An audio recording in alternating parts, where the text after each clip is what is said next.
আসসালামু আলাইকুম প্রিয় গাইস, দেখেন ধান খেতে গেছিলাম। ক্ষেতটা দেখার জন্য গিয়া দেখি ফুকে ধান খাইটা মানে ডুগা খাইটা লাইতেছে।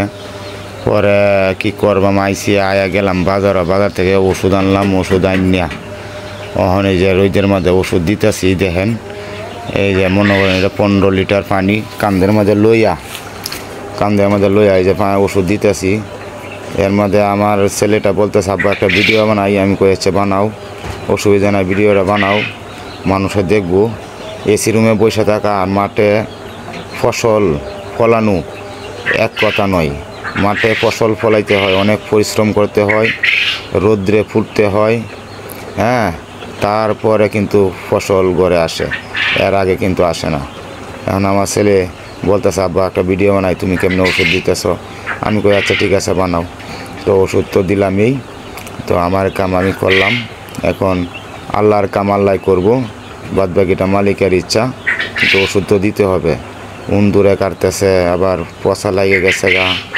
এখন এই ডুগা কাইটে লাইতেছে। তো এইভাবে কাইটে গেলে তো আর হবে না, ওষুধ তো দিতেই হবে।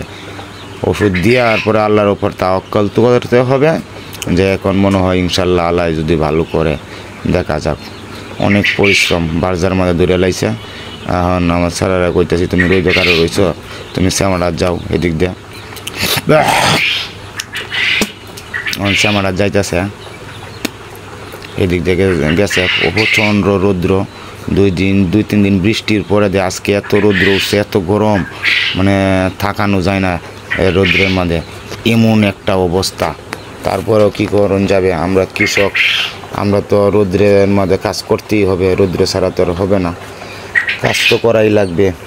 আমরা তো আর এসি নাই যে আমরা এসি রুমে বসে থাকবো।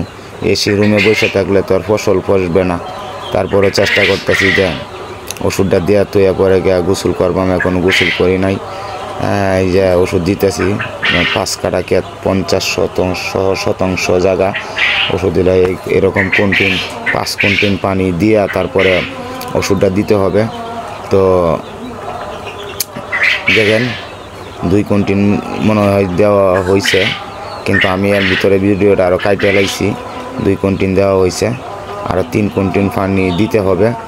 এই যে ওষুধ দিতেছি আস্তে আস্তে দেখে যেন বেশি ফুকে ধরছে এই জায়গারই বেশি দিতেছি, আর বাদ বাকি জায়গাটি একটু কম দিতেছি, যেন ফুক বেশি এনে বেশি দিতেছি, আর যেন কম দিতেছি। এবার দেখে দিতেছি।